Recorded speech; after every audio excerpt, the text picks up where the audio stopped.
ओम नमो अर्हंताय नमो सिद्धाय नमो आयर्याय नमो वज्राय नमो लोये विकारवर्ती सर्वसामहं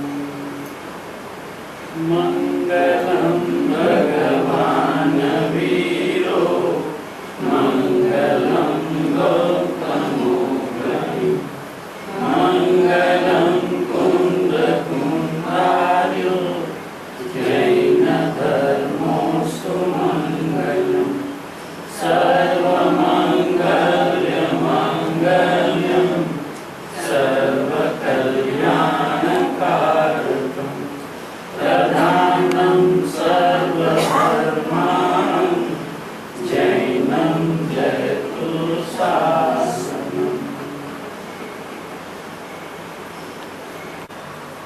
सर्वज्ञ परमात्मा की दिव्य ध्वनि का सार ऐसा ये कुमकुम भगवान द्वारा विरचित ग्रंथादिराज समय सार जी परमागम, जिस परमागम में शुद्धात्मा कैसा है, भगवान आत्मा कैसा है, ये जो कुमकुम भगवान बताना चाहते हैं, उसके पूर्व इस शास्त्र के ऊपर टीका की अमृतचंद्र आचार्य परमात्मा ने, वो अपने मंगलाचरण में समय सार कैसा है, समय सार की वस्तु व्यवस्था कैसी है,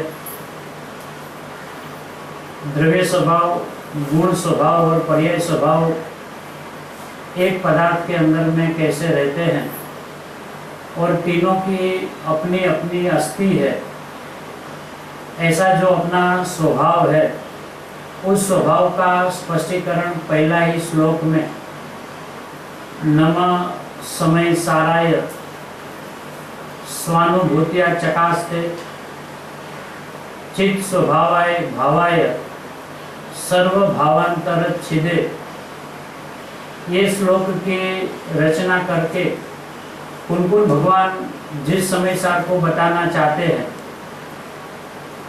उसके पूर्व में अमृतचंद्र आचार्य परमात्मा ने कुमकुम भगवान का हृदय को स्पष्ट किया कि पूरे समय सार में जहाँ जहाँ समय की बात आएगी तो समय को ऐसा समझना, कैसा समय है कि समय स्वयं सार है, समय में से सार निकालना नहीं है। ये जो समय सार है उसमें से समय कुछ है और उसमें से कुछ सार निकालना है, ऐसा समय सार नहीं है। ये स्वयं समय स्वयं सार है। तो समय क्या है? समय अर्थात जीव नाम की वस्तु।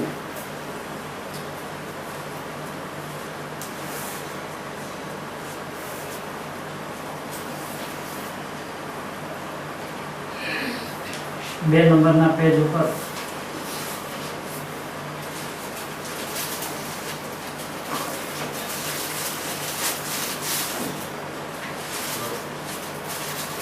समय अर्थात जीव नाम का पदार्थ।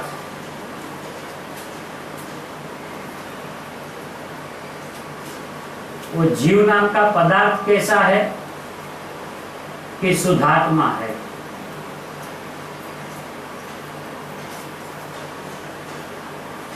जयचंद जी साहब ने इसमें ऐसा स्पष्टीकरण किया है कि उसमें सात जो द्रव्य कर्म, भाव कर्म, नौ कर्म रहित है।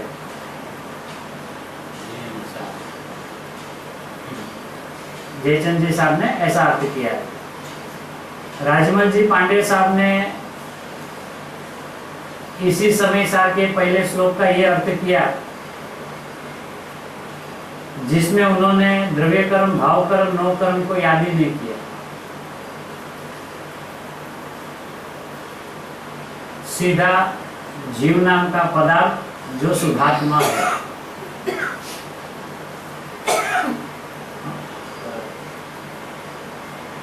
ये समय सार का परिचय ज्यादा है ना, तो इसलिए हमें बार बार ऐसा लगता है कि समय सार मतलब द्रव्य कर्म, भाव कर्म, नौ कर्म, रहित। तो जो रहित है वही बार बार याद आता है। तो जैसा है ऐसा याद ही नहीं आता है। हाँ? तो हमेशा समय सार मतलब क्या? द्रव्य कर्म, भाव कर्म, नौ कर्म, रहित। ये तो रहित की बात हुई ना। है कैसा? कि है वो शुद्धात्मा जिसको आचार्य भगवंत ने नमस्कार किया है। रहित वाले को नमस्कार नहीं किया है, शुद्धात्मा को नमस्कार किया है। और वो शुद्धात्मा कौन है? कि समय अर्थात जीव नाम का पदार्थ। वो पदार्थ कैसा है? शुद्ध सत्ता स्वरूप वस्तु है।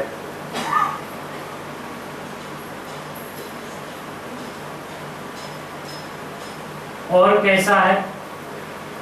चेतना गुण रूप है। और कैसा है? अपने ही अनुभवन रूप क्रिया से प्रकाशित है। और कैसा है? हाँ, हिंदी में तो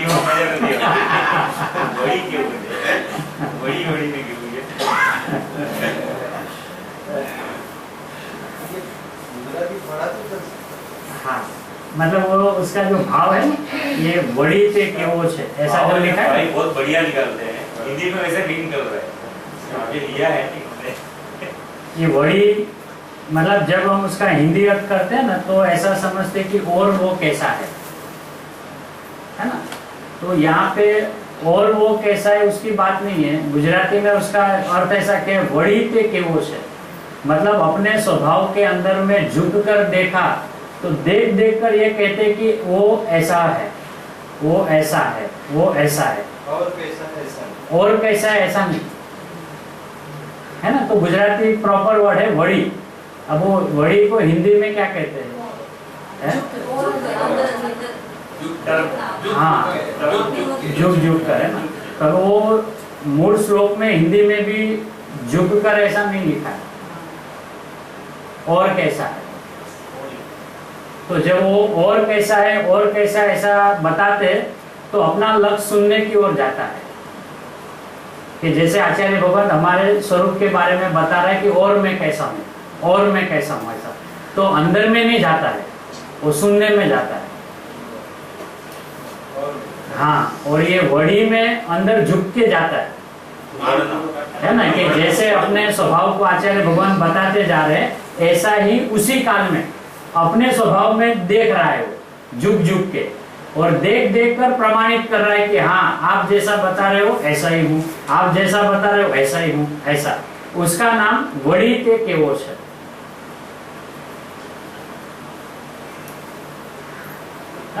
देखने से पता चलता है। हाँ, क्योंकि आचार्य भगवान और सर्वज्ञ परमात्मा अनंत काल से अपना स्वरूप के बारे में बता रहे हैं, और उनकी दिव्य ध्वनि अनंत काल में अनंत बार सुनी, और सुनकर जब वो बताते हैं तो हम बाहर आके एक दूसरे को बताते और वो ऐसा भी है और वो वैसा भी है ना। तो मैं ऐसा हूँ ये मुझे पता कैसे चले? कि जैसे मेरे बारे में बताया जा रहा है ऐसा ही मैं अपने स्वभाव में झुक जाऊं, उसी में डूब जाऊं और डूबकर ऐसा अनुभव करूं। तो अनुभव करके मुझे पता चले कि आचार्य भगवान जैसे बता रहे हैं ऐसा ही मेरा स्वरूप है। तो आचार्य भगवंत ने सर्वप्रथम अपने शुद्धात्मा को नमस्कार किया है ना। तो कैसे शुद्धात्मा को नमस्कार किया? समय अर्थात जीव नाम का पदार्थ।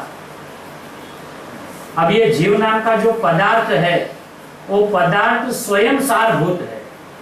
पदार्थ में से कुछ सारभूत निकालना नहीं है।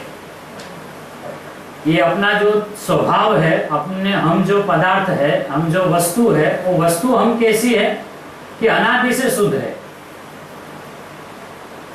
तो यहाँ पे ऐसे शुद्धात्मा को आचार्य भगवंत ने नमस्कार किया है, और नमस्कार करके अपने स्वरूप के बारे में जो अनुभव किया उसका बाहर आकर पहले ही विश्लेषण किया।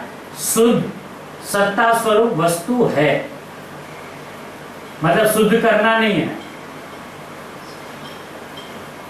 शुद्ध सत्ता स्वरूप वस्तु है। अब जो वस्तु है वो है कैसी कि अपने ही स्वभाव से चेतना गुण रूप है।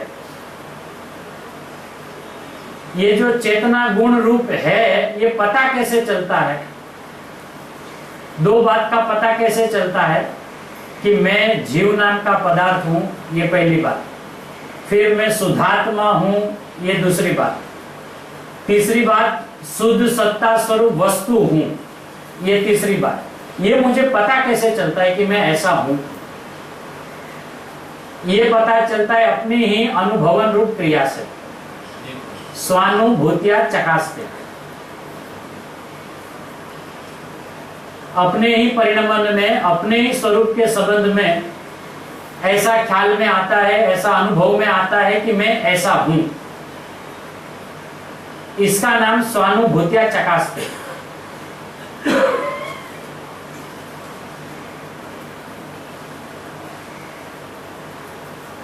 ये अनुभूति में मैं कैसा हूं ऐसा ख्याल में आया, उसी अनुभूति में मेरे परिणमन की क्या व्यवस्था है वो भी ख्याल में आई कि मैं स्वयं अपने को जानने वाला तो हूं और मेरे अलावा मेरे ही ज्ञान की स्वच्छत्व शक्ति के कारण उसी काल में लोकालोक का भी ज्ञान हो जाता है। ऐसा सर्व भावांतर छिदे। तो नमः समय साराय,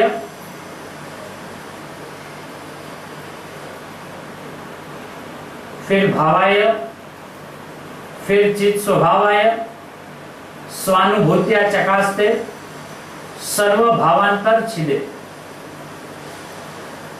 ऐसा अपना अनादि अनंत स्वरूप है। ये शुद्ध स्वरूप को शुद्ध करना नहीं है।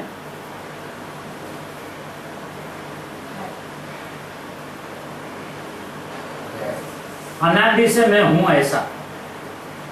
मैं प्रथम से ही द्रव्य कर्म, भाव कर्म, नौ कर्म से रहित हूं। ये आचार्य भगवंत का स्पष्टीकरण करने वाले ज्ञानी धर्मात्मा जयचंद जी छाबड़ा साहब ने सार मतलब क्या उसका सार निकाला। समय सार, तो सार का मतलब क्या? तो उन्होंने सार का सार निकाला नास्ति से। द्रव्य कर्म, भाव कर्म, नौ कर्म रहित, वो नास्ति वाला सार है। क्यों? कि अनादि से अपने स्वरूप के बारे में जो भ्रांति चल रही है, वो भ्रांति में ऐसी भ्रांति चल रही है कि अभी मैं द्रव्य कर्म, भाव कर्म और नौ कर्म वाला हूं। उस विपरीत मान्यता का खंडन करने के लिए यहाँ पे उसको ऐसा बताया कि सार क्या है, कि ऐसा द्रव्य कर्म, भाव कर्म, नौ कर्म रहित है, ऐसा मैं शुद्धात्मा हूं। तो जिनागम में दो प्रकार से प्रतिपादन आता है। एक, जैसा मैं हूं ऐसे आचार्य भगवान बताते हैं, और उसी काल में मैं जैसा नहीं हूं ऐसा भी बताते हैं। तो मैं जैसा नहीं हूं ऐसा जो प्रतिपादन की शैली आई उसको नास्ति की शैली कहते हैं। जैसा हूं ऐसा जो बताने वाली शैली है उसको अस्ति की कहते हैं। लेकिन अस्ति नास्ति दोनों एक साथ एक समय में होते हैं। ये नास्ति भी अपने अस्ति स्वरूप को ही प्रसिद्ध करती है। ऐसा मैं नहीं हूं, ऐसा मैं नहीं हूं, तो लक्ष्य तो नहीं को चला जाता नहीं ना। ऐसा मैं नहीं हूं, ऐसा कौन कह सकता है कि जिन्होंने जैसा हूं ऐसा जो देखा है वो अपने स्वभाव को देखकर ऐसा कहेगा कि ऐसा मैं नहीं हूं। अकेले ऐसा मैं नहीं हूं देखने वाले को ऐसा मैं नहीं हूं उसका पता नहीं चलेगा, क्योंकि अकेली नास्ति कार्यकारी नहीं है। नास्ति है तो अस्ति कैसी है ये ख्याल में आए बिना नास्ति भी उपकारी नहीं होती है। तो यहां पहले जीव नाम का पदार्थ तो कहा। राजमल जी साहब ने सीधा ऐसा लिया कि समय अर्थात जीव नाम का पदार्थ जो शुद्धात्मा है। जयचंद जी साहब ने उसमें से यह सार बताया कि जो द्रव्य कर्म, भाव कर्म, नौ कर्म रहित है। एक ने रहित से कहा, एक ने जैसा है वैसा कहा, बात दोनों ने एक ही कही।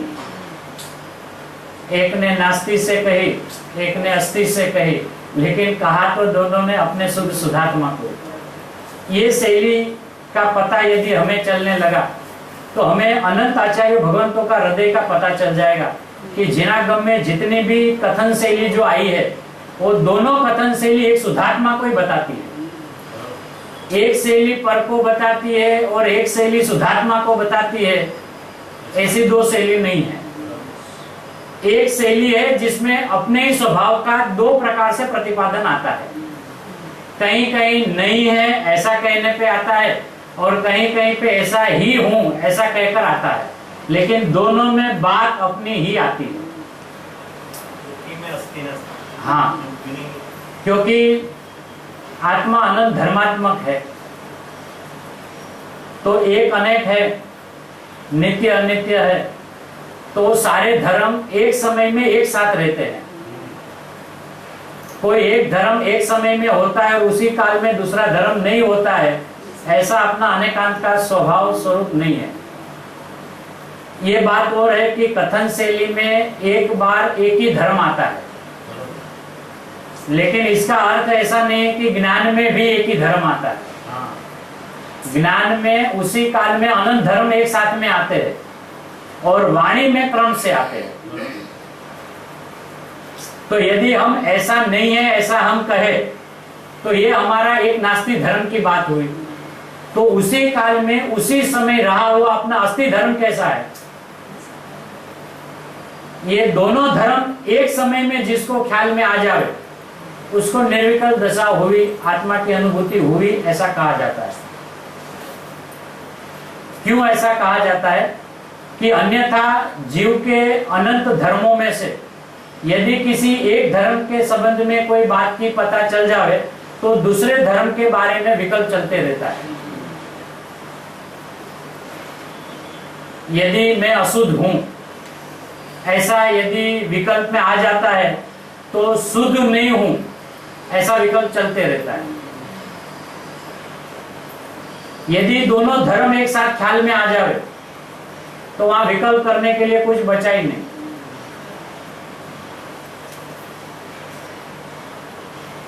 क्या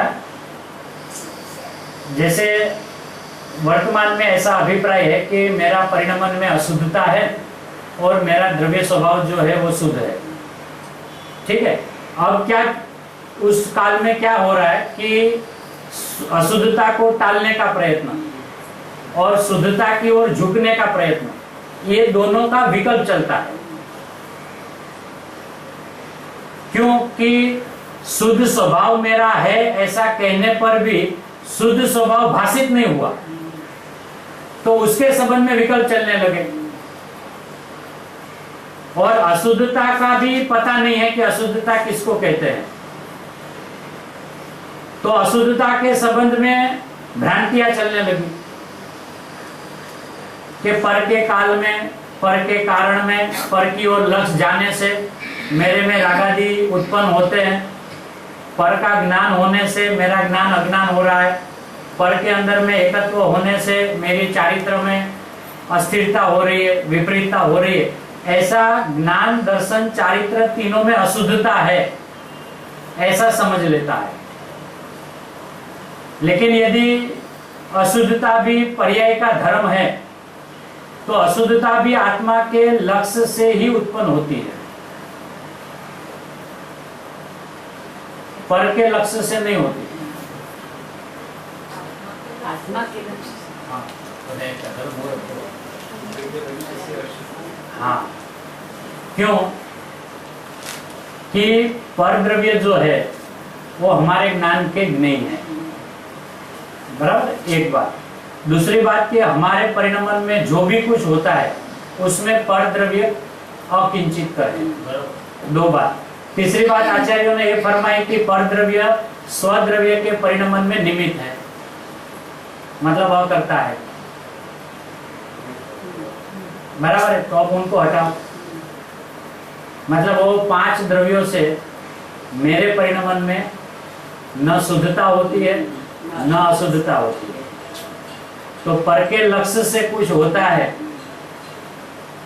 ऐसा है। ऐसा नहीं है,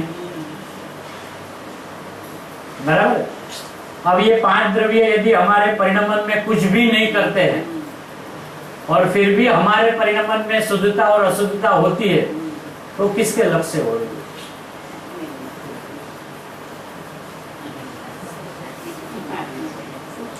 हाँ? अपने। तो वो क्या है अशुद्धता, क्या है शुद्धता, उसको समझना पड़ेगा कि स्वभाव मेरा अनादि से शुद्ध है और मेरा शुद्ध स्वभाव मेरे ही परिणमन में मेरी शुद्धता का वर्तमान में जो अभिप्राय के अंदर में नकार है कि मैं वर्तमान में शुद्ध नहीं हूं, उसका नाम अशुद्धता है।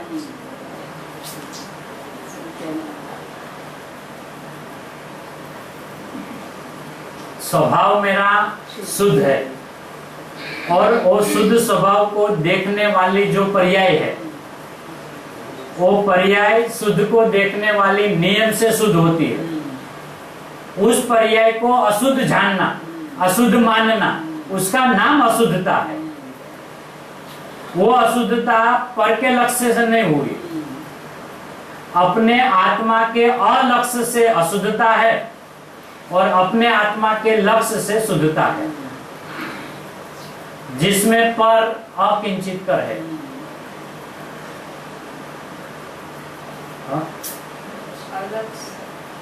अलक्ष्य, अलक्ष्य का अर्थ क्या कि जिस समय पर्याय प्रकट होती है तो वो प्रकट हुई पर्याय में अपना ज्ञाता दृष्टा स्वभाव है परिणमन का, तो उसी स्वभाव से वो परिणमती है। जानने देखने वाले जो अपना स्वभाव है, उस स्वभाव रूप ही पर्याय प्रकट होती है, लेकिन उस जानने देखने वाली पर्याय का परिणमन जो हो रहा है वो स्वाभाविक शुद्ध है। ऐसा जो लक्ष्य में नहीं आया उसका नाम अशुद्धता है। किसी को जाना इसके लिए अशुद्ध नहीं है, किसी को अपना माना इसके लिए अशुद्ध नहीं है, किसी रूप वो परिणमन गया इसके लिए अशुद्ध नहीं है। क्यों कि स्वद्रव्य में परद्रव्य की नास्ती है। एक बात। दूसरी बात, एक द्रव्य दूसरे द्रव्य रूप परिणमता नहीं। ये जो जैन दर्शन के सिद्धांत है वो अबाधित कैसे रहेंगे?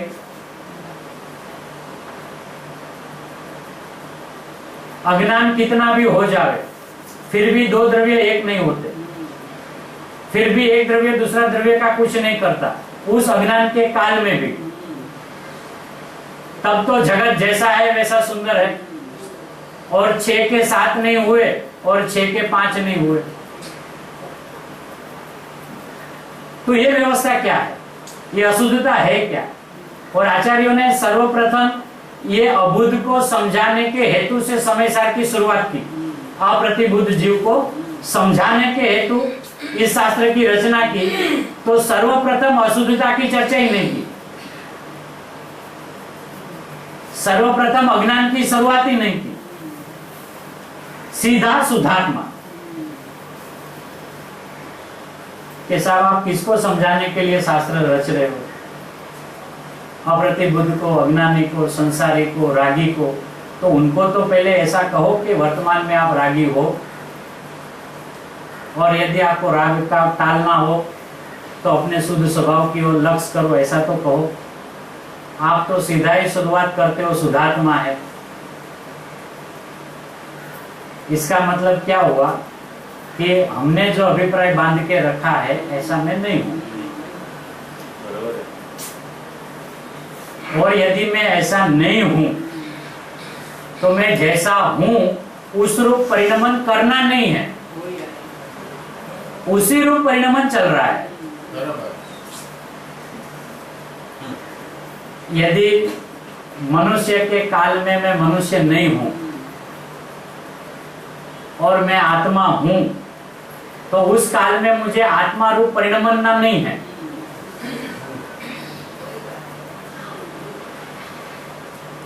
ख्याल? यदि मनुष्य के पर्याय में हम मनुष्य रूप नहीं हुए, बराबर है। तो यदि मनुष्य रूप नहीं हुए इसका मतलब ही हम आत्मा रूप रहे हैं, और यदि हम आत्मा रूप ही रहे हैं तो आत्मा रूप परिणमना नहीं है, क्योंकि यदि परिणमन नहीं हो और आत्मा रह जावे, ऐसा हो नहीं सकता। परिणमे तभी आत्मा हूं, यदि ऐसा हो तो आत्मा रह नहीं सकता।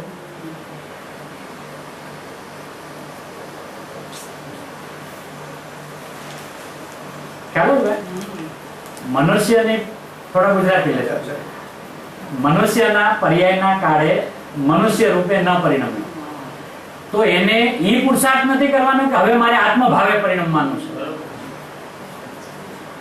જે મનુષ્ય રૂપે પરિણમતો જ નથી એનો અર્થ જ એમ છે કે આત્મભાવે જ પરિણમી ગયો છે, એને આત્મભાવે પરિણમવો છે એનું મિથ્યાત્વ છે, એ અજ્ઞાન છે।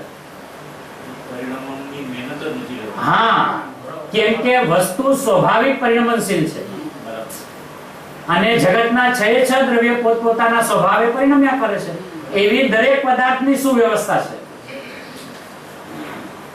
तो इसका अर्थ क्या हुआ कि आत्मा का लक्ष्य न होने पर भी अनादिकाल से मैं आत्मा भाव से ही परिणमता रहा, उसी कारण में अन्यथा रूप नहीं हुआ। यदि विपरीतता के काल में, अज्ञान के काल में, मिथ्यात्व के काल में यदि मेरा परिणमन मेरे रूप होना बंद हो गया होता तो आज जगत में सातवां द्रव्य खड़ा हो गया होता। शुद्ध होता है। हाँ, एक नया द्रव्य खड़ा हो जाता जिसमें आधा द्रव्य हो अजीव और आधा जीव, लेकिन एक एक द्रव्य रहा, एक जीव और एक अजीव ऐसा रहा, जीव अजीव मिश्रित वाला सातवां द्रव्य खड़ा नहीं हुआ। वो बात क्या प्रसिद्ध कर रहा है कि अज्ञान अपने स्वभाव संबंध में है, पर संबंध में नहीं है। मिथ्यात्व अपने स्वभाव संबंध में है, पर के संबंध में नहीं है। राग द्वेष के परिणाम भी आत्मा के संबंध में है, पर के संबंध में नहीं है।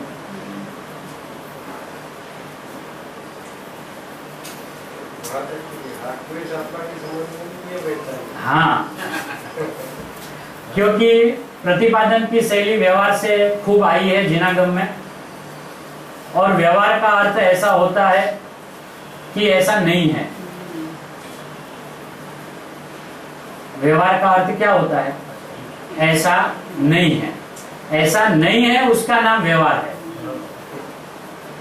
ऐसा है उसका नाम निश्चय है। यदि हम ऐसा कहे कि मैं शरीर वाला हूं और आचार्य भगवंत ये कहे कि ये तो तेरा मिथ्यात्व है, तो हमें आनंदित होना चाहिए। क्यों? कि मिथ्या का अर्थ ऐसा नहीं है। मिथ्या यानी झूठा, झूठा यानी ऐसा नहीं है। तो आनंद के समाचार है ना। मतलब मैंने माना है मैं शरीर वाला हूँ, ऐसा नहीं है। हाँ, ऐसा नहीं है। शरीर वाला। अब वो जो मैंने माना है ऐसा मैं नहीं हूँ, इसका मतलब ही ऐसा हुआ कि मैं जैसा हूँ वैसा हूँ। जो संबंध में कैसा है? हाँ, आएगा। द्वेष क्यों हो रहे हैं? हाँ,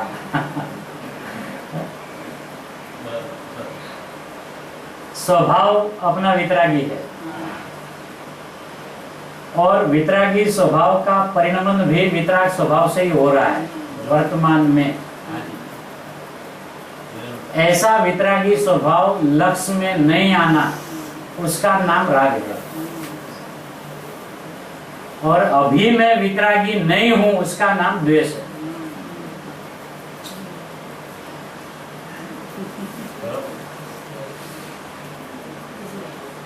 हाँ,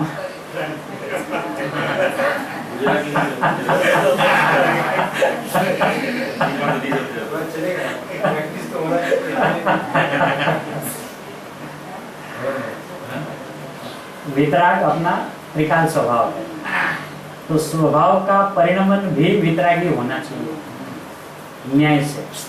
अनुभव में है कि नहीं वो दूसरी बात, उसको अभी हम थोड़ा डिपॉजिट रखें, लेकिन स्वभाव को यदि हम स्वीकारें तो स्वभाव वितरागी है, तो वितरागी स्वभाव का परिणमन भी वितरागी होना चाहिए।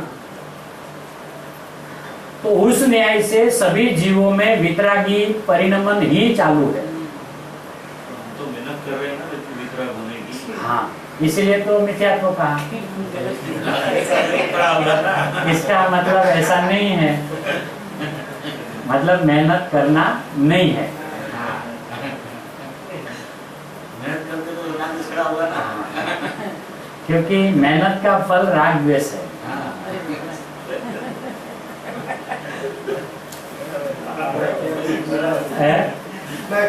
मिला नहीं ना, है ना। हमेशा ज्ञानियों के सच्चे देवगुरु शास्त्र के सानिध्य में पहुंच गए और उनकी आज्ञा को सिरोधार्य भी किया, और उन्होंने जैसे जैसे विधि विधान बताए ऐसे हमने अपने ज्ञान में उधारे, और एक कोना पकड़कर हमने चिंतन मनन घोलन में ध्यान के अंदर में उस चीज को एप्लीकेबल करने के प्रयत्न भी किए, फिर भी आत्मा लक्ष्य में नहीं आया। आत्मा के प्रति राग था। लेकिन उपदेश में ऐसा आता है ना कि लक्ष्यगत करो। हाँ। तो लक्ष्यगत करना राग है। हाँ। और हम मेहनत कर रहे हैं लक्ष्यगत करने की, तो ये क्या है? हाँ, वही आचार्य भगवान गुरु वही बताते कि कुछ करने से पहले वस्तु कैसी है वो पहले समझ ले। लौकिक में भी हम कोई भी कार्य जब करने की शुरुआत करते हैं उसके पहले वो वस्तु कैसी है, उसमें क्या कर सकते हैं क्या नहीं कर सकते, ये पहले बराबर उसके बारे में हम जानकारी लेते हैं, फिर ही उसके संबंध में जो भी कुछ करना होता है वो करते हैं। उसी ढंग से यहाँ पहले ही श्लोक में आचार्य भगवंत ने अपने शुद्धात्मा के बारे में बताया कि भैया आपको शुद्धात्मा चाहिए ना, कि हाँ सर। कि क्यों शुद्धात्मा चाहिए? कि मैं नहीं हूं, पहली बात। शुद्धात्मा नहीं। हाँ, अब चाहिए किसको? अब जिसको चाहिए उसको अभी मैं जड़ हूं ऐसा समझ में है ना। वो भी नहीं है? मानता है। वो चेतन नहीं मानता है, उसी का नाम वो जड़ है ऐसा मानता है। वो शरीर वाला मानता नहीं है, इसका मतलब वो जड़ नहीं है ऐसा नहीं।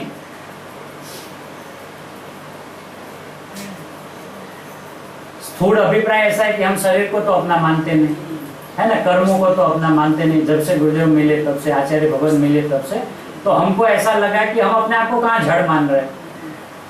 यदि आप जड़ भी नहीं मान रहे हो और आप चेतन हो ऐसा भी नहीं मान रहे हो, इसका मतलब ही आप जड़ हो। बात तो नहीं, लेकिन ऐसा हो नहीं रहा है ना कि हम जड़ हो जाए, ऐसा भी काम हो रहा है। नहीं, वो हो नहीं रहा है, लेकिन मान्यता में तो ऐसा हो रहा है ना। लेकिन ये भी तो मानते हैं ना कि हो तो नहीं पा रहे हैं जड़, मतलब तो चेतन है, ऐसे तो मानते ही है ना। यदि वो चेतन है तो चेतन क्यों चाहिए? क्यों चाहिए? जैसे जड़ नहीं हूं तो जड़ की ओर देखता ही नहीं ना। भले जड़ का ज्ञान हो लेकिन जड़ की ओर देखता नहीं ना, और देखता है तो भी ऐसा देखता है ना, ऐसा मैं नहीं हूँ, ये मैं नहीं हूँ।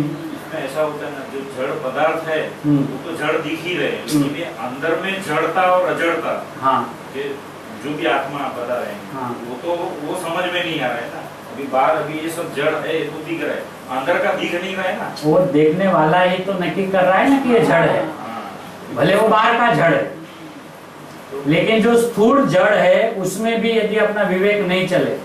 हमारी बात कहाँ है? राग द्वेष, हाँ। उसको हम जड़ कैसे माने? हाँ, हम उसको भी समझ ले।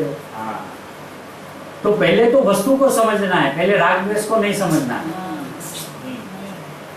ये शास्त्र स्वाध्याय का सबसे अधिकार ही ऐसा है कि उसमें पात्रता ऐसी होनी चाहिए जिनागम को समझने के लिए कि सर्वप्रथम मैं किसे समझने जा रहा हूं, बात सिर्फ उसकी आनी चाहिए। यदि मैं शुद्धात्मा को समझने के लिए निकला हूं तो मेरे विचार में, मेरे चिंतन में, मेरे स्वाध्याय में, मेरे सुनने में मात्र शुद्धात्मा आना चाहिए। क्यों? कि बाकी जो मैं नहीं हूं ऐसा तो मैंने अपने आप को ऐसा तो माना है, तो उस बारे में तो मुझे पता है कि मैं रागी हूँ, द्वेषी हूँ, संसारी हूँ, शरीर वाला, कर्म वाला, वो तो मैंने माना है। लेकिन यदि ये मेरी मान्यता सच्ची होती तो हम सच्चे देव गुरु शास्त्र के समीप में नहीं जाते। बराबर है। इसका मतलब जब हमें ऐसा पता चला कि ऐसा मैं हूं नहीं, लेकिन फिर भी कैसा हूं ये ख्याल में नहीं आ रहा, इसके लिए ऐसा मैं जो नहीं हूं वो जो अंतःस्थल से आना चाहिए वो नहीं आ रहा है, ऊपर ऊपर से आता है। यही प्रॉब्लम है ना, देव शास्त्र गुरु के सानिध्य में बैठकर ये बात तो आती है कि हम जड़ नहीं, हम तो चेतन है, और फिर भी प्रतिपल चेतन चाहिए। जबकि हूँ और कहते ऐसे है कि हम चेतन है। तो चेतन को चेतन क्यों चाहिए? माना नहीं, है? स्वीकारा नहीं। मतलब माना तो नहीं, लेकिन ऐसा क्यों माना नहीं? जब वो जान ही रहा है कि मैं चेतन हूं, तो जानेगा तो मानेगा, और जानने का काम भी चालू है कि मैं चेतन हूं, फिर मानना क्यों नहीं हो रहा है? यही प्रॉब्लम हैं?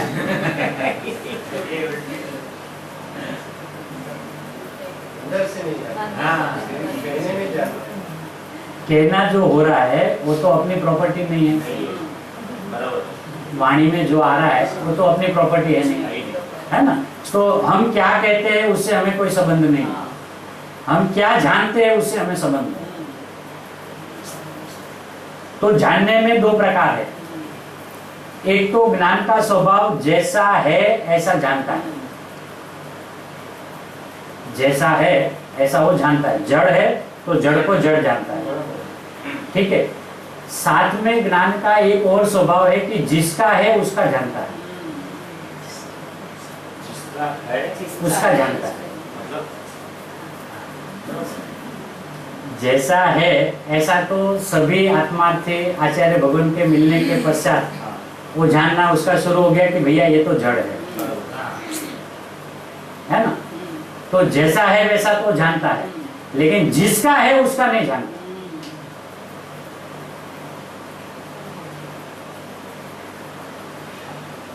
मतलब એટલે જ્ઞાનનો સ્વભાવ જેમ છે તેમ જાણવાનો તો છે, અને ઈ ન્યાયે દરેક જીવ 24 કલાક જેમ છે તેમ તો જાણે જ છે। આ ઘર છે, આ ગાડી છે, આ શાસ્ત્ર છે, આ ગુરુદેવ છે, આ છે, એમ જેમ છે એમ તો જાણે છે, પણ એ જેનું છે એનું જાણતા નથી। ના, પેલા જ્ઞાનનો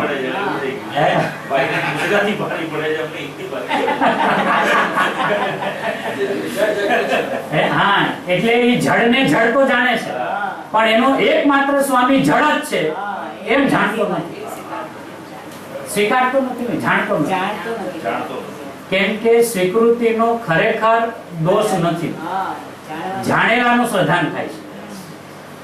જાણવું જ ઊંધું થાય તો એનું શ્રદ્ધાન નિયમથી ઊંધું હોય। એવું ન બને કે જાણે છે તો બરાબર પણ માનતો નથી, એનો અર્થ જ એવું જાણતો નથી। જાણે છે પૂતગલ છે, સ્વામી જડ છે, એમાં તો ક્યાંય ભૂલ હોય એવું લાગતું હા જાણે તો છે પૂતગલ છે, એ પૂતગલ છે પણ મારું છે એમ જાણે। માનું છે રૂપીમાં તો સમજી જાય છે પણ ના। અરૂપીમાં તકલીફ આવે છે। ના ના, આ બધું એને અરૂપીમાં જ સમજાય છે, કારણ કે અરૂપીમાં જ સમજણની શક્તિ છે, રૂપીમાં તો છે જ નહીં। અને રૂપી વિશેની જે સમજણ છે એ અરૂપીની છે। એટલે પ્રશ્ન રૂપી અરૂપીનો નથી, પ્રશ્ન એ છે કે જેવું છે એવું 24 કલાક જાણે છે પણ જેનું છે એવું જાણતો નથી। એટલે હું આત્મા છું એમ જેવું છે તેવું તો જાણે છે, પણ એ જેનો છે એનો જાણતો નથી। ના, એની જાણવામાં ભૂલ છે। પોતે જે આત્મા છે એ નહીં જાણતો નથી। મારે આત્મા જોઈએ છે એમ તો જાણે છે, મારે આત્માના દર્શન કરવા છે એમ તો એ જાણે છે, મારે આત્મામાં લવલીન થવું છે એમ તો એ જાણે છે, પણ હું જ આત્મા છું હવે આવું જો એને જાણવું થાય અને એનું માનવું ન થાય એવું બનશે. બને. બરાબર. એટલે જ્ઞાનની અંદરમાં આ એક એવી ભૂલ રહી ગઈ છે કે એ જેમ છે તેમ તો જાણે છે, તો એને એવું ભ્રમણા થઈ ગઈ કે હવે મને બધી ખબર પડી ગઈ, આ અજીવ છે, હું જીવ છું. બે ની બે પણ ખબર પડ્યા પછી પણ ભ્રમણા જ્ઞાન ચાલુ છે, ભેદ જ્ઞાન નથી થતું.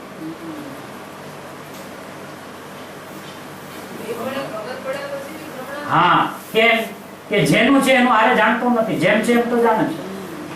જેમ છે એમાં જેનું છે એમાં નથી. ના, કેમ કે આ શરીર છે ને એ પૂતગલનું છે એમ તો જાણે, હા. પણ તરત મારું છે એમ માને.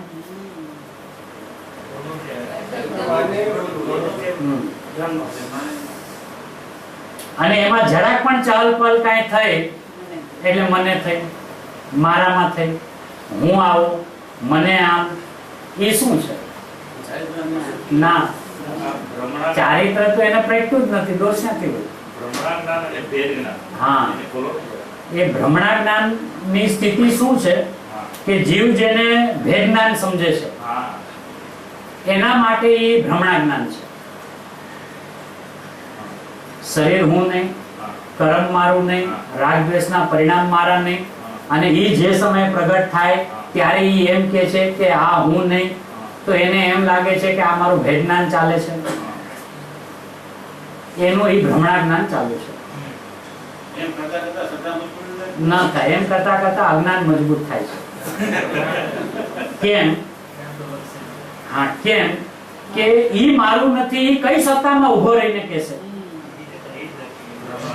यदि शरीर मेरा नहीं है तो हम वो चेतन की सत्ता में आए बिना, अपनी सत्ता का अनुभव किए बिना ये मेरा नहीं हम कैसे कहेंगे? ભ્રમણામાં જ ઉભો છે. ઈ જેને ભેદ જ્ઞાન સમજે છે ભ્રમણા જ્ઞાન છે, અને જેટલા સિદ્ધો થયા છે ભેદ વિજ્ઞાનથી થયા છે. વિજ્ઞાન અને જ્ઞાન. એટલે એના જ્ઞાનમાં જેવું જાણવામાં આવ્યું છે એનો એને વિશ્વાસ આવ્યો છે. ઈ વી છે વિશ્વાસ, વિશેષ નહીં. હે?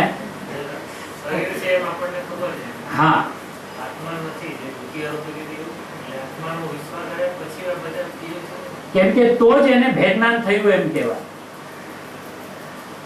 આત્માને આત્મા ભાવે અનુભવ્યા પછી એવા આત્મામાં જે નથી એવો જે આત્મા એને જોયો નથી વાળો, એની પહેલા જેવો છે એવો જોયો, તો જેવો છે એવો અને એ જ સમયે જેવો નથી એવો જોયો, તો એનું નામ એનું ભેદ જ્ઞાન થયું એમ કહેવાય. અનુભૂતિ ઈ ભેદ જ્ઞાન છે, બરાબર. અનુભૂતિ પહેલા ભ્રમણા જ્ઞાન છે. બરાબર છે. બહુ સરસ. अनुभूति के पहले भेद ज्ञान होता ही नहीं, अनुभूति के बाद भेद ज्ञान की जरूरत नहीं है, બહુ સરસ. और स्वयं अनुभूति भेद ज्ञान रूप है, હા. બહુ સરસ. क्योंकि उसमें एक को देखकर उसमें क्या क्या नहीं है वो पता चल जाता है. जो जो नहीं है उसको देख देख कर अभी तक पता चल रहा है कि ये मेरे में नहीं है, ये मेरा नहीं है, ये मेरा नहीं है, तो ये मेरा नहीं है ये पता कैसे चले? स्व को देखे क्योंकि अनुभूति कैसे करें? હા, પછી next question. करना कुछ नहीं है, समझना है कि मेरी व्यवस्था क्या है. जैसे हम- अनुभूति करे. है ना, जैसे हम खाने के काल में जब बैठते हैं ना और थाली में दाल आती है और दाल में यदि नमक न हो तो कैसे पता चलता है कि इसमें नमक नहीं है? इसका स्वाद लिया है? स्वाद टेस्ट. दाल को खाने से कि नमक को देखने से? दाल को खाने से स्वाद જરૂરી થાય. ના. नहीं नहीं, એટલે આ તો दृष्टांत है. दृष्टांत में यदि नमक नहीं है उस दाल में तो उस काल में हम नमक की ओर देख देख के बोलते हैं ये नमक इसमें नहीं, ये नमक इसमें, ऐसा नहीं, ऐसा नहीं. चखेंगे तो ही पता चलेगा. तो कैसे पता चलेगा? अनुभव से. तो अनुभव में जैसी है वैसी पता चलेगी, और उसी काल में जो जो नहीं है वो भी पता चलेगी। उसको एक को देखने से पता चलता है, और ये यहाँ दो को देखता है, इसलिए भ्रमणाज्ञान। नमक को देख देख के बोल रहा है कि नहीं। हाँ, ये नमक दाल में नहीं, ये शक्कर दाल में नहीं વેદના તો અભિમાન બી है। हाँ એમ તો વેદના हाँ, એટલે કે વધારે બંધાય પણ એટલે ये अज्ञान થાય છે, क्योंकि जितने भी संसार से छूटे वो सब भेद विज्ञान से छूटे। वो जो 189 का श्लोक है, जितने भी सिद्ध हुए वो सब भेद विज्ञान से है, और जो नहीं यहाँ पे अभी रुके हुए हैं वो उसके अभाव से है। ठीक है, तो यदि हम भेद ज्ञान का प्रकार हम जिस हालत से जिस संयोग में जैसा कर रहे, क्या सिद्ध भगवान ने ऐसा किया होगा पूर्व दशा में? ये शरीर को देखकर ये शरीर मेरा नहीं, कर्म को देखकर ये कर्म मेरे नहीं, राग द्वेष को देख देख के ये राग द्वेष मेरे नहीं, कैसा किया होगा? ऐसा किया होगा? हाँ, નહીં કે बहुत सर। इसलिए अनुभूति में ही भेदज्ञान होता है। भेदज्ञान से, क्योंकि भेदज्ञान स्वयं विकलात्मक है। जब तक भेदज्ञान चलता है तब तक विकल्प चलता है, इसलिए भेदज्ञान से अनुभूति किसी को नहीं होती है। जब भेदज्ञान छूट जाता है, अभेद रूप परिणमन जाता है, तो अभेद के परिणमन में ऐसा नहीं है, ऐसा भेदों का ज्ञान हो जाता है, उसका नाम भेदज्ञान है। वेदना से शिक्षा कैसे शुरू होगा? उसका वास्तविक स्वरूप समझे तो भ्रांति अपने आप टूट जाएगी। यदि हम विकल्प के माध्यम से चल रहे हुए विकल्पों को ही भेदज्ञान समझने लगे, तो भेद विज्ञान की जो वास्तविकता है वो हमारे ख्याल में नहीं आएगी। तो हमें क्या लगेगा कि जब तक अनुभूति नहीं होगी तब तक हमें भेद विज्ञान को करना है। अब वो सुबह से उठकर शाम तक लग गया, जो सामने आ रहा है ये मैं नहीं, जो सामने आ रहा है ये मैं नहीं, जो सामने आ रहा है ये मेरा नहीं, और उसी काल में उसको असंतोष भी है, आकुलता भी है, दुख भी है। और आचार्य भगवंतों ने ये कहा कि भेद विज्ञान का फल वितरागता है, तो उसका अनुसंधान होना चाहिए ना, कि यदि मैं भेदज्ञान जिसे कहता हूं यदि वो वास्तविक भेदज्ञान है तो उसका फल तो वितरागता है, और मेरे परिणमन में तो राग दिखाई देता है। तो उस वक्त ऐसा ख्याल में नहीं आता कि क्या इसे भेदज्ञान कहा जाएगा, और या ये भेदज्ञान है या भ्रमणाज्ञान है।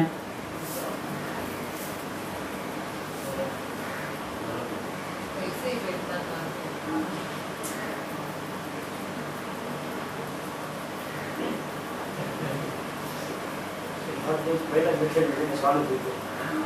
स्वानुभूतिया चकासता।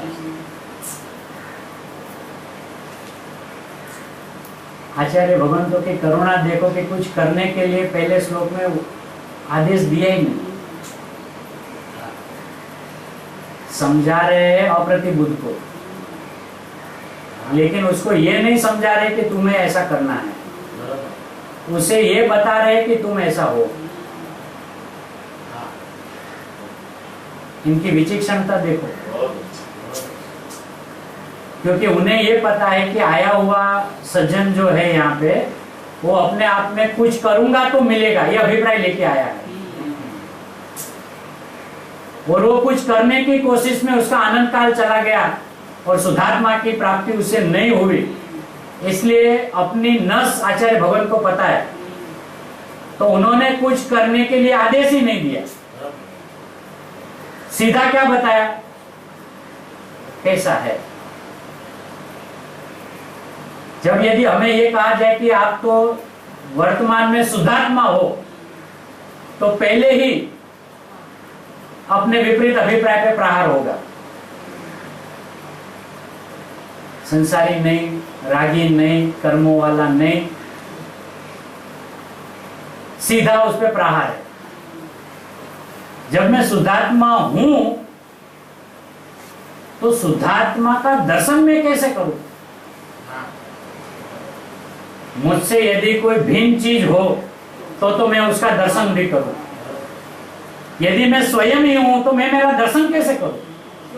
तो सबसे पहले उसका दर्शन मोह नाश होता है। दर्शन करने का मोह नाश होता है।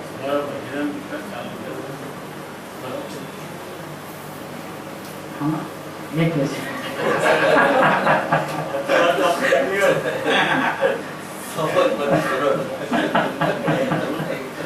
को नाश करो करो करो।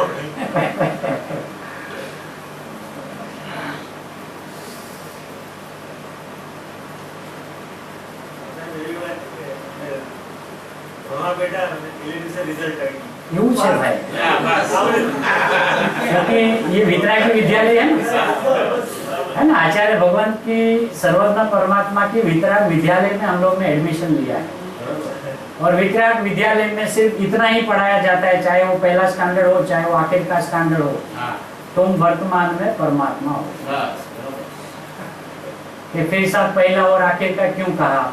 यदि दोनों में एक ही पढ़ाई की जाती है तो पहले में मैं परमात्मा हूँ ये स्थापना करके उसका अनुभव करवाया जाता है, और अनुभव की हुई चीज को बार बार अनुभव कराने का आदेश दिया जाता है। और आखिर का क्लास यानी केवल ज्ञान का।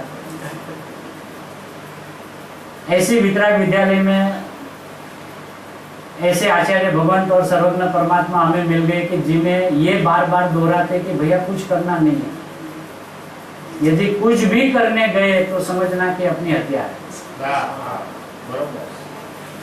सम्यक दर्शन के बहाने भी कुछ करना नहीं,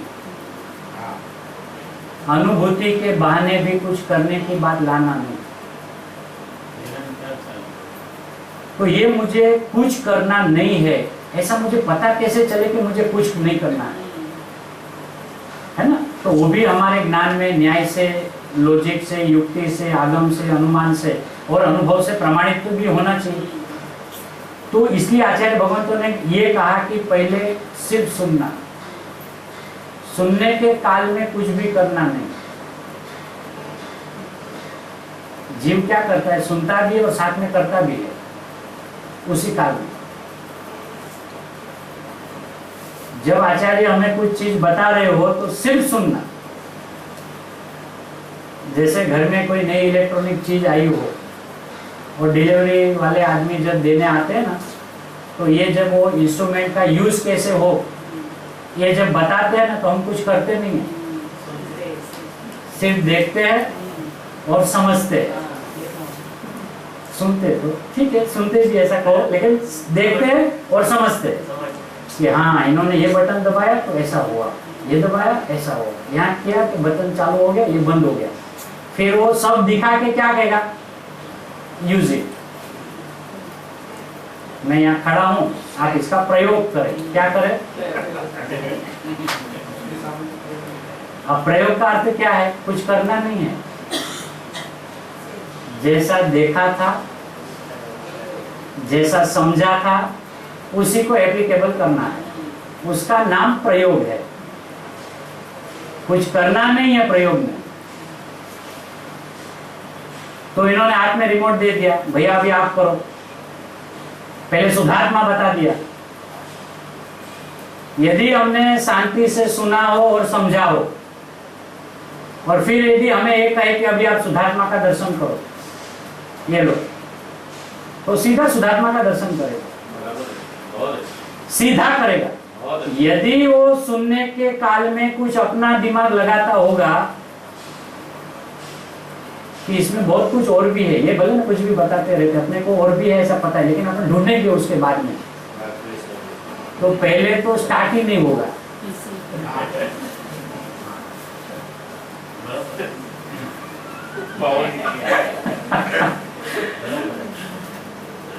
फिर क्या करेगा? ऐसा दबाते रहेगा, वो बिगड़ जाएगा। इसलिए सबसे पहली अपनी जिम्मेदारी है कि आचार्य भगवान को शांति से सुने। सुनने के काल में एकदम तीव्रता से समझने का प्रयत्न कर, कुछ करने का प्रयत्न ना करे, सिर्फ समझे कि कैसे बता रही है मुझे शुद्ध। हो तो ऐसा नहीं कहना कि अच्छा अच्छा वो तो मैं शुद्ध ही हूं ना,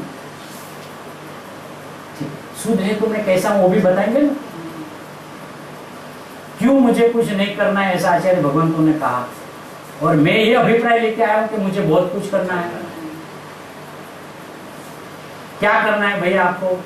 कि मिथ्यात्व का अभाव करना है, संसार का अभाव करना है, दुख को टालना है, दर्शन मोह को टालना है। इतना सारा काम लेके हम आचार्य भगवान के पास गए तो बोला भैया आओ बैठो, आपको क्या क्या करना है हमें पता है, आपसे कुछ नहीं हो रहा है ये भी पता है, इसलिए आप यहाँ पधारे हो ये भी पता है ना। तो जब हम कहीं पे जाते, हम गुरुदेव के पास, आचार्य भगवान के पास जाते के बाद पक्की है कि हमने अपनी बुद्धिमत्ता से पहले स्वरूप को समझने की बहुत चेष्टा की, लेकिन हमें समझ में नहीं आया, इसलिए हम सच्चे देवगुरु शास्त्र के शरण में गए। तो अभी हमारी पहली जिम्मेदारी क्या है? शांति से सुने और समझे, कुछ करना नहीं। शुद्धात्मा हूं, हा भी नहीं ना भी नहीं, क्योंकि तुरंत अनुभव से प्रमाण करना है, ये आचार्यों का आदेश है। तो अनुभव कौन करेगा? जिन्होंने विधि यथार्थपने ज्ञान में धारी होगी, है ना। जैसे फ्लाइट में भी जाते हैं ना तो जैकेट का डिस्प्ले बताते हैं, यदि फ्लाइट को पानी में उतरने की कोई आपत्ति आ पड़ी है ना, तो उस वक्त वो डिस्प्ले बताता है। अब वो डिस्प्ले जब बताता है, यदि हम उस वक्त ऐसा ऐसा देखते रहे और 5 मिनट के बाद में अनाउंस होए कि अभी फ्लाइट को पानी में उतरना पड़ेगा, आप अपने अपनी सुरक्षा कवच बांध ले, तो वो तो इधर उधर, और उसको उस वक्त कोई हेल्प करने वाला नहीं होगा, क्योंकि सभी अपने अपने में लगे होंगे, बराबर। अब जब उन्होंने बताया उस काल हमने शांति से देखा, और देखने के बाद ये कहा कि अब आप उसका प्रयोग करें, तो उस वक्त प्रयोग का अर्थ क्या है? सीधा पहनना, इसका नाम प्रयोग है। हाँ, प्रयोग का अर्थ होता है यूज इट, डू इट नहीं। मतलब करना नहीं, प्रयोग का अर्थ कुछ करना नहीं, यूज इट, सीधा अनुभव करो। वो जैकेट सीधा पहनो, उसका नाम प्रयोग, यूज इट। यहाँ आचार्य भगवान ने जैसा आत्मा कहा ऐसा सीधा अनुभव, यूज इट, प्रयोग। अब उनको ऐसा लगा कि प्रयोग का अर्थ चिंतन में बैठना, मनन करना, ध्यान में बैठना, ये सब हमारे आत्मा को प्राप्त करने के प्रयोग के विधान है। वो विधान ही नहीं है, क्योंकि प्रयोग में बैठेगा, प्रयोग चलेगा ही नहीं, दूसरा चलेगा, है ना। क्योंकि जिसको समझना था वो तो समझ में आ ही नहीं रहा।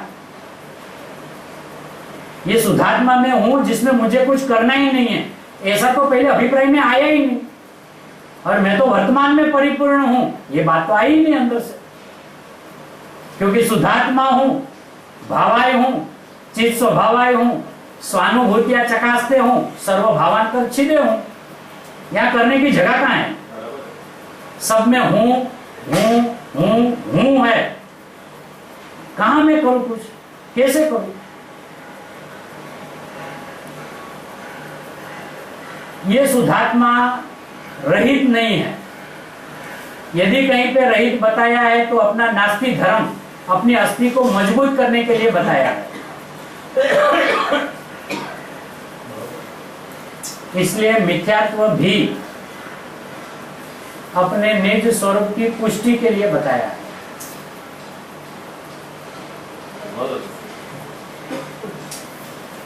थोड़ी परिभाषाएं अलग लगे तो समझने जैसी है। मिथ्यात्व का अर्थ हमने जो समझ के रखा है ऐसा नहीं है।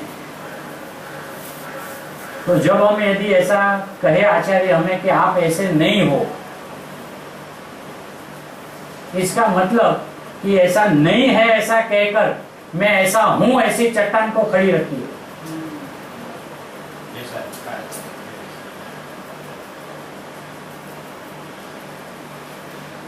इसलिए मिथ्यात्व का नाश नहीं होता है। मिथ्यात्व के स्वरूप के संबंध में विपरीतता जो थी उसका नाश होता है। नास्तिक धर्म का जैसे नाश नहीं होता, ऐसे इनके संबंध में जो अपनी मान्यता थी ना, वो मान्यता विपरीत जो थी वो टल गई कि वो मिथ्यात्व का अर्थ ऐसा नहीं है। और अभी तक मैं ये समझता रहा कि मिथ्यात्व का अर्थ ऐसा है, अब ऐसा है उसका नाम सम्यक दर्शन है, और ऐसा नहीं है उसका नाम मिथ्या दर्शन है। और ऐसा नहीं है तो मेरे लिए तो आनंद की बात है कि साहब अनंत काल से आप शरीर को अपना मानते आए कि हाँ वो आपका मिथ्यापन है, प्रमाण वचन आप सही फरमाते हैं कि हम आपको मिथ्या दृष्टि कहते हैं कि हाँ बराबर है, हमारी दृष्टि में आ गया है कि वो मिथ्या है।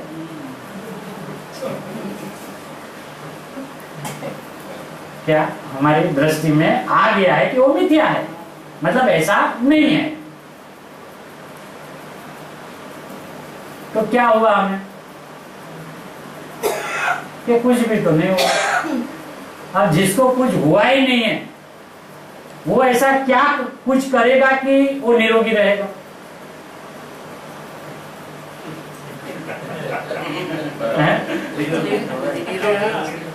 कुछ करने का है ना, निरोगी कितना प्रयत्न करेगा? हाँ है ना, हाँ और रोगी हो जाए। ऐसे ये शुद्धात्मा शुद्ध करने का प्रयत्न करने जब से लगा हूं तब से मैं रागी हो गया। ये राग पर के लक्ष्य से नहीं हुआ है। क्या अपने ही शुद्ध स्वभाव का प्रति जो अनादर किया उसका नाम द्वेष है, और शुद्ध स्वभाव को प्राप्त करने का जो भाव है वो राग है, इसका नाम राग द्वेष है। पर के संबंध में राग द्वेष होते नहीं, क्योंकि पर जो है वो अपने ज्ञान के पर नहीं है, और ज्ञेयों में राग द्वेष की कोई व्यवस्था नहीं है, यहाँ ज्ञायक में नहीं है। अब ये एक समय की पर्याय जो है, जो स्वभाव से तो ज्ञाता दृष्टा है, उसी परिणमती पर्याय में यदि अपना स्वभाव की ओर लक्ष्य गया तो वितरागता है, लक्ष्य नहीं गया तो राग है। तो ये राग द्वेष के परिणाम कोई पर के संबंध से होते नहीं, पर के लक्ष्य से होते नहीं है, पर जिसमें अकिंचित कर है। ये जब तक अपने ज्ञान में बैठेगा नहीं तब तक अपना ज्ञान स्वभाव में व्यावृत नहीं होगा, क्योंकि अभिप्राय ऐसा बैठ गया है कि आत्मा पर के लक्ष्य से राग द्वेष करता है और अपने लक्ष्य से वितरागता को करता है। और ये विधि जब से पता चल गई तब से उसके परिणाम में वितरागता का जन्म नहीं हो रहा है?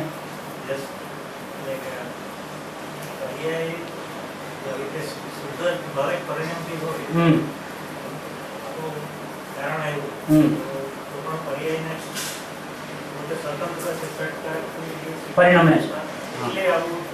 એની સ્વતંત્રતા છે, એટલે એનો સ્વભાવ શુદ્ધ છે। દરેક સમયની પર્યાયનો પ્રગટ સ્વભાવ શુદ્ધ છે, અને એ પ્રગટ પર્યાયમાં એને સ્વીકૃતિ કે અસ્વીકૃતિ એવી એની બે યોગ્યતા છે, જેને પર્યાયના ધર્મ કીધા। પર્યાયનો સ્વભાવ શુદ્ધ અને એના ધર્મ સુધા શુદ્ધ। द्रव्य सुधा शुद्ध नहीं, द्रव्य त्रिकाल शुद्ध। एक समय की वर्तमान अवस्था जो है वो भी अपने स्वभाव से शुद्ध, लेकिन उस एक समय की पर्याय में इतनी योग्यता भरी है कि चाहे वो अपने को अपनी निज शक्ति से अपने को अशुद्ध माने, चाहे अपनी निज शक्ति से अपने को शुद्ध माने, ऐसी दोनों तरह की मान्यता का धर्म उस पर्याय का स्वयं अपना है। इसलिए वो अपने अलक्ष्य से अशुद्ध और अपने ही लक्ष्य से शुद्ध, इसलिए सुधा इसलिए वो पर्याय शुद्धाशुद्ध है। बहुत सरस। बराबर। और उसी काल में पर्याय का स्वभाव शुद्ध है।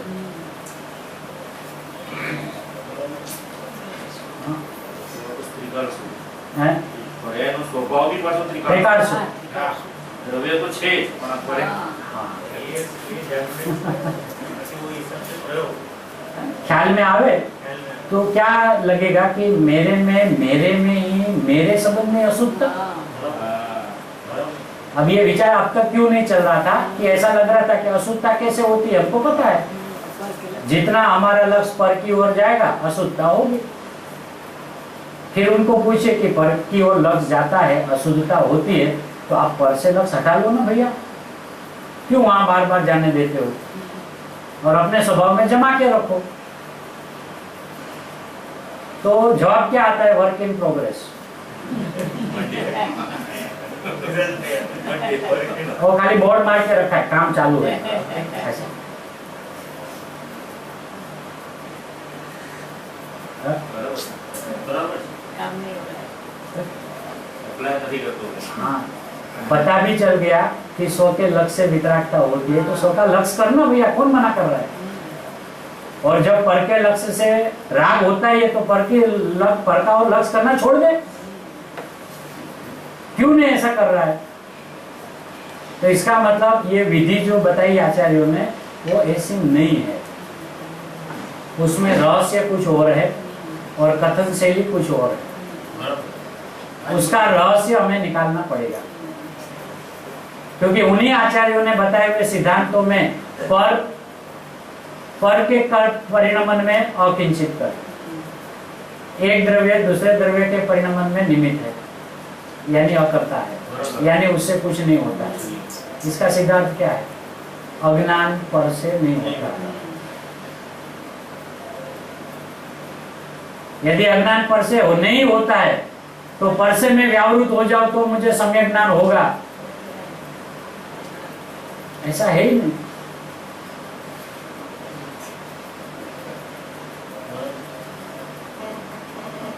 तो जब हमें अपना दोष भी पता चले सही ढंग का तो उसको टाल भी देंगे, क्योंकि वो तो हमारे अधिकार में है।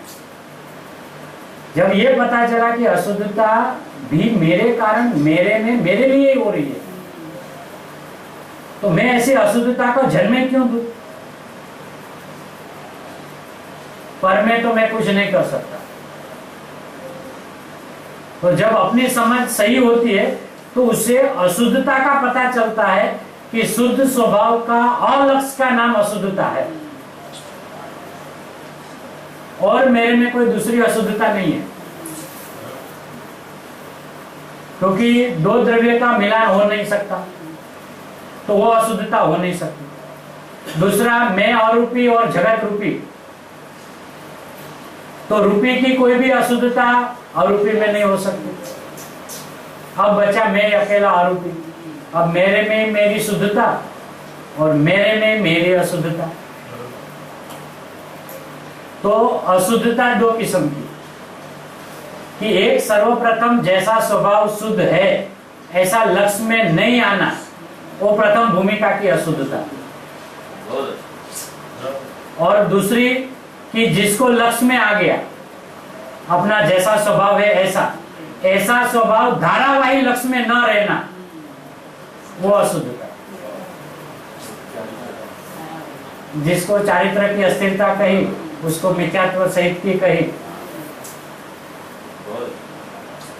तो ये दोनों मेरे अपराध है।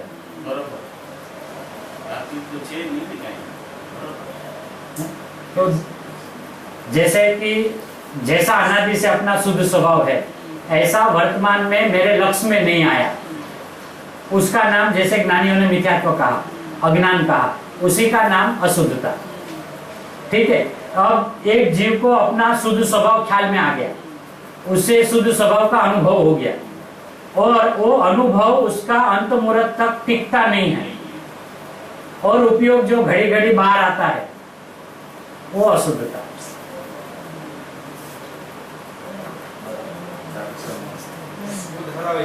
वो धारावाहिक अशुद्धता, जिसे चारित्र मोह की अशुद्धता कही, और वो इससे पहले मिथ्यात्व की अशुद्धता कही, दर्शन मोह की। अब दर्शन मोह कब तक चलता है कि जब तक दर्शन करने का भाव रहता है तब तक। अब जब दर्शन हो गया तो दर्शन मोह समाप्त हो गया। अब जिसका दर्शन किया उसी में रत रहना था, उसी में लवलीन रहना था, वो लवलीनपना जो नहीं हो रहा है वो चारित्र की अशुद्धता है। हाँ, उसको चारित्र की कमजोरी कहा, पुरुषार्थ की कमजोरी कहा, लेकिन उसे मिथ्यात्व नहीं कहा। तो ये अशुद्धता समझना है, कुछ करना नहीं। अशुद्धता को भी समझ लेंगे तो अशुद्धता रहेगी नहीं।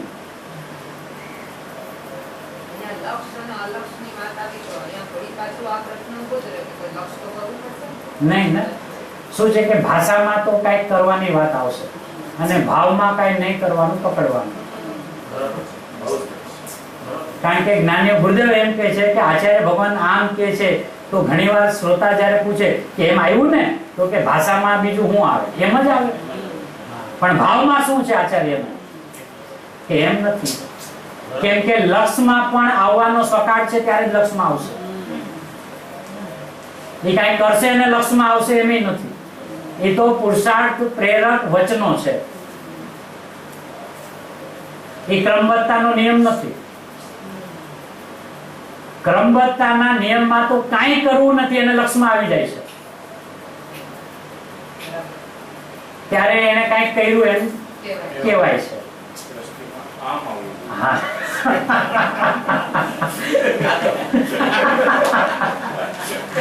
એને દ્રષ્ટિમાં આમ આવે। गुरुदेव जो कोई खुलासा बाकी नहीं रखा, क्योंकि करने से यदि होता तो द्रव्यलिंगी मुनि को हो जाता, क्योंकि वो तो करने के लिए निकले थे। यदि उनके करने से भी नहीं हुआ तो इसका मतलब करने से नहीं होता।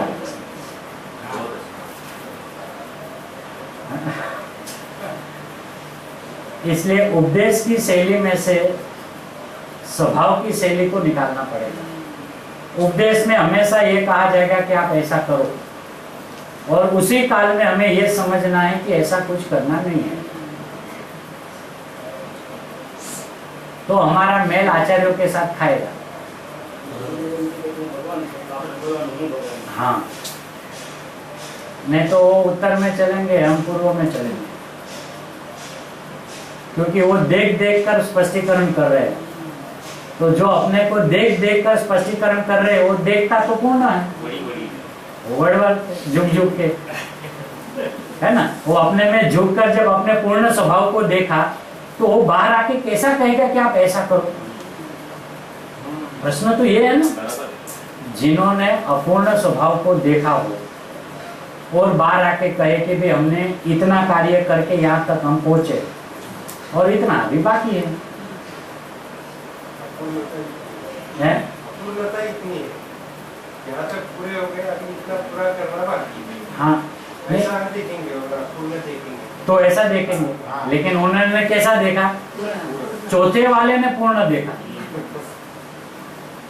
तो कैसा बाहर आके बोलेंगे कि ऐसा करेंगे तो पूर्ण होंगे।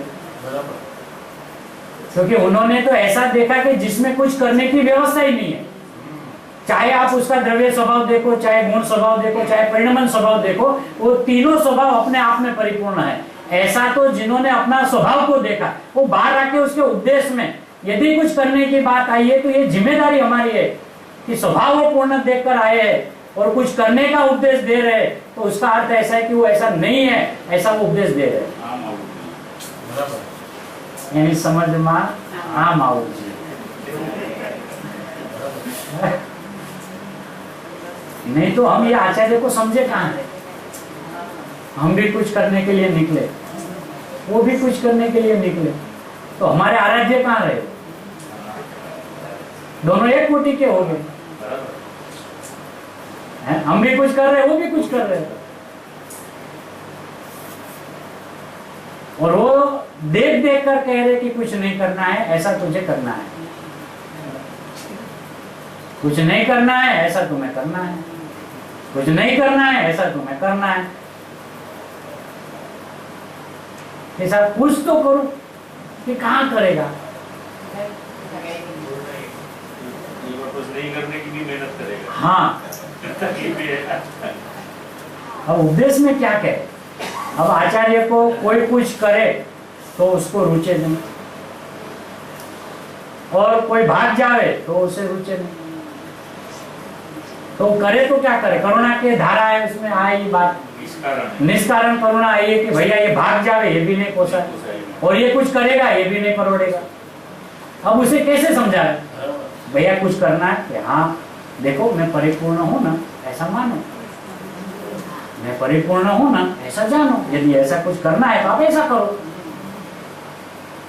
और कुछ मानना है तो मैं भगवान हूं ऐसा मानो। तो उसके अंतर में ऐसी तिराड़ होती होगी जब वो कुछ करने की बात करते होंगे ना, खेल होता होगा। हाँ, क्योंकि उसे देख देख कर बताना है कि इसमें कुछ कर नहीं सकते, और वाणी में अगर ऐसा आ जाता है कि आप ऐसा करो तो उसका अंतरंग में क्या तकलीफ होती होगी, है ना। तो अभी ये हमारी जिम्मेदारी है कि हम अपने धर्म पिता को समझे, और यदि उनके सानिध्य में हम दिन रात रहते हैं तो उनके एक वचन में हमें तो उसका पता चलना चाहिए। जैसे यहाँ पे हम 25 साल 50 साल जिस माँ बाप के संग में रहते हैं, वो यदि एक शब्द कहे तो उनका पूरा हार्द क्या है हम पकड़ लेते हैं। ये तो हमारे वास्तविक पिता है, इनका एक वचन आवे तो ये हमारी जिम्मेदारी है कि हम समझ जाए, अच्छा आप कुछ नहीं कहना बता रहे हो ना, नहीं मैंने तो कहना ऐसा कहा है, हाँ वो मुझे पता है, आपकी संतान हो ना।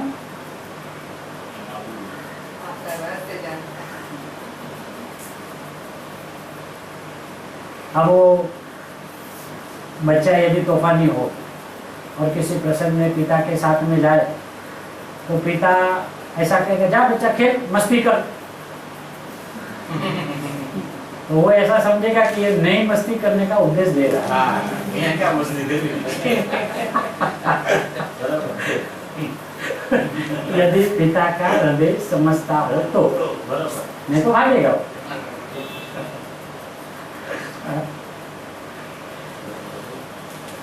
ऐसी अपूर्व बात पहले श्लोक के अंदर में इतनी फूट फूट कर भरी है कि पहले श्लोक में ही परिपूर्ण स्वभाव की जय घोषणा, अमृतचंद्र आचार्य ने इतना अमृत इसमें भरा है। कौन कौन भगवान तो शुरुआत अभी करेंगे,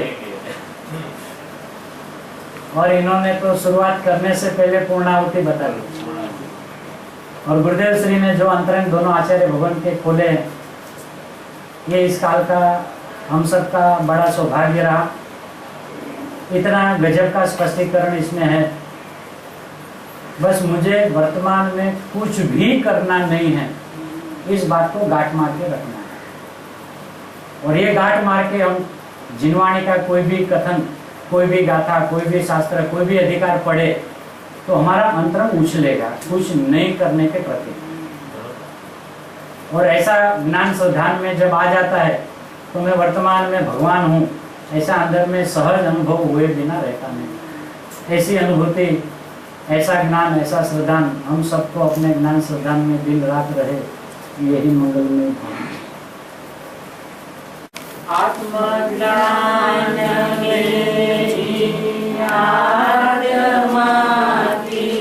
सिद्धि और प्रसिद्धि है, आत्मज्ञान में ही दीन रूप विश्व की भी सिद्धि। आत्मज्ञान ही बस ज्ञान है, आत्मज्ञान ही बस ज्ञेय है, आत्मज्ञान मय ज्ञाता ही आत्मा ज्ञान ज्ञेय वेद है। दर्शा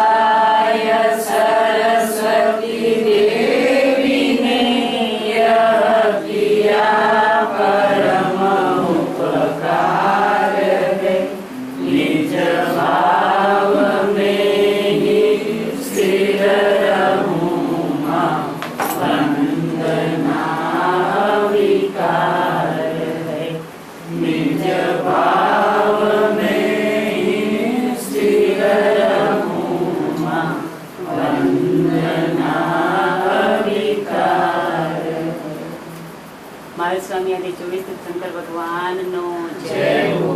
સિમંદર આદિ 20 વેરમાન જીનેન્દ્ર ભગવાનનો જય જય હો. ભાવિ તીર્થાદિનાથ શ્રી સૂર્યકીર્તિ ભગવાનનો જય જય હો. પરમ ઉપકારી ચિન્વાણી માતનો જય હો ભગવાન શ્રી કુંકુનાદિ આચાર્ય ભગવાનનો જય હો પરમ કૃપાળુ પૂજ્ય શ્રી સદગુરુ દેવનો જય હો સનાતન વિતરાગ દિગંબર જૈન ધર્મનો